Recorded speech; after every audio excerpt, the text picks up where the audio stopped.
iOSൽ നിന്ന് ആൻഡ്രോയിഡിലേക്കും തിരിച്ചുമുള്ള ഡേറ്റ കൈമാറ്റം വലിയ വെല്ലുവിളി തന്നെയാണ്. പലർക്കും പുതിയ പ്ലാറ്റ്ഫോമിലേക്ക് വരുമ്പോൾ വാട്സപ്പ് ചാറ്റുകൾ ഉൾപ്പെടെ പല വിവരങ്ങളും ഉപേക്ഷിക്കേണ്ടതായി വരുന്നുണ്ട്.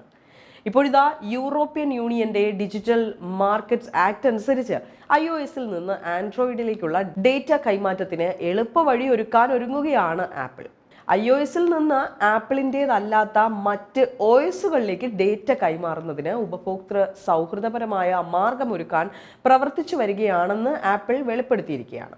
ഇഷ്ടപ്പെട്ട പ്ലാറ്റ്ഫോം തിരഞ്ഞെടുക്കാനുള്ള ഉപഭോക്താക്കളുടെ സ്വാതന്ത്ര്യത്തിന് ഡിജിറ്റൽ മാർക്കറ്റ് ആക്ട് ഊന്നൽ നൽകുന്ന സാഹചര്യത്തിലാണ് ഈ നീക്കം. 2025 അവസാനത്തോടെ ഈ സൗകര്യം അവതരിപ്പിക്കാനാണ് കമ്പനി ലക്ഷ്യമിടുന്നത്. എന്നാൽ എങ്ങനെയായിരിക്കും ഇതിന്റെ പ്രവർത്തനം എന്ന് വ്യക്തമല്ല.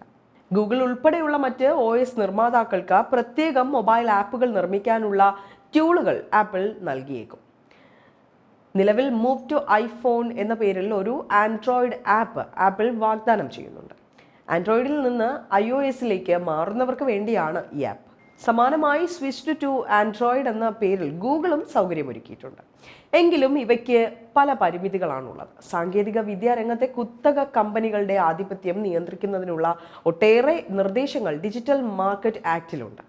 ഉപഭോക്താക്കളുടെ ക്ഷേമത്തിനും സ്വാതന്ത്ര്യത്തിനും പ്രാധാന്യം നൽകിക്കൊണ്ടുള്ള ഈ നിയമം ഉപഭോക്താക്കളുടെ ഇഷ്ടാനുസരണം പ്ലാറ്റ്ഫോമുകൾ മാറാനുള്ള സ്വാതന്ത്ര്യം അനുവദിക്കുന്നുണ്ട്.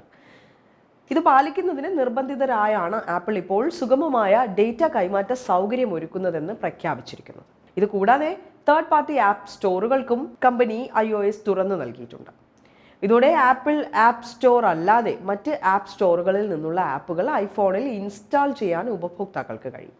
ആപ്പ് സ്റ്റോറിലെ ഉയർന്ന ഫീസ് നിരക്കുകൾക്ക് വിധേയരാകാതെ ഫീസ് കുറഞ്ഞ മറ്റ് ആപ്പ് സ്റ്റോറുകളിൽ ആപ്പുകൾ പ്രസിദ്ധീകരിക്കാൻ ഡെവലപ്പർമാർക്കും അവസരം ലഭിക്കും.